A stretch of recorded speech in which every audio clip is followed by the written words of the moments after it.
मुंह पर नकाब ओढ़े और पुलिस के बीच में घिरे ये कोई मामूली लोग नहीं हैं।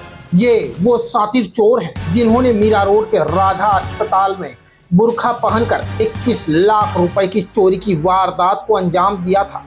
हालांकि इन चोरों की यह हरकत अस्पताल में लगे सीसीटीवी में कैद हो गई थी। वहीं काशी गांव पुलिस जब इस मामले की जांच पड़ताल में लगी तो पता चला कि इन चोरों में से एक अस्पताल में काम करने वाला कर्मचारी ही था, जिसे पता था कि अस्पताल में क्या कहाँ रखा है।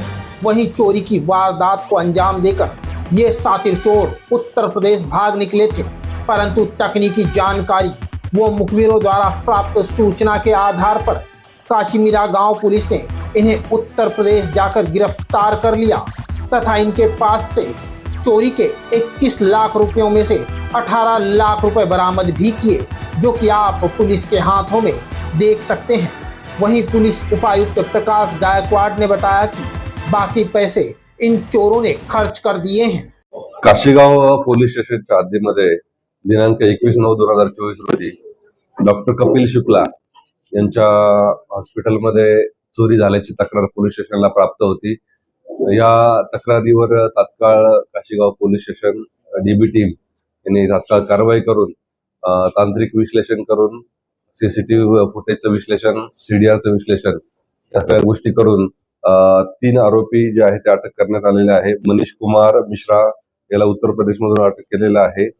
सोनू शेख याला बिहारमधनं आणि वीरेंद्र पुरी असे 3 आरोपी अटक केलेले आहे। तिघही आरोपींकडनं 21 लाखापैकी 18 लाख मुद्देमाल जो आहे जप्त केलेला आहे। आरोपी सध्या पीसीआर मध्ये आहे, पुढील तपास अजून सुरू आहे।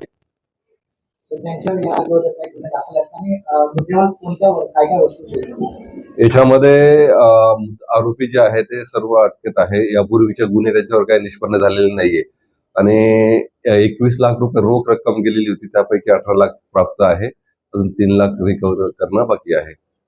या गुन्ह्यामध्ये अजून काही लोक सामील होते का हे पूर्ण याचा तपास सुद्धा अजून सुरू आहे। बरोबर आहे, यापूर्वी त्याच ठिकाणी काम करत होते, त्यामुळे त्यांना त्याबाबतची माहिती होती। त्यांची डुप्लिकेट चावी पण त्यांनी प्राप्त करून घेतली होती आणि त्यामुळेच आपण संशयावरून त्यांना अगोदर ताब्यात घेतलेलं होतं। काशीमीरा से सतीश भारद्वाज की एक रिपोर्ट।